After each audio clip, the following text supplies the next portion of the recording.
WBP sub inspector 2025-এর প্রশ্ন।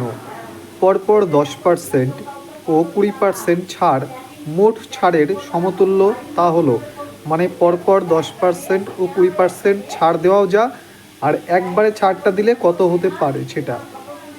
তো এই প্রকারের প্রশ্নের সূত্র হলো A plus B minus AB by 100। তো এর মান 10, বি এর মান 20, মাইনাস 10 ইন্টু 20 বাই 100। তো এবার এই 10 আর 20 যোগ করলে কত হয়? 30, মাইনাস এই 0 এই 0 এই 0 এই 0 কাটলে হয় তাকে শুধু 2। তো 30 থেকে 2 বাদ দিলে 28। তো টোটাল ছাড় কত পার্সেন্ট? 28%। তো অপশান ডি হয়ে যাবে সঠিক উত্তর।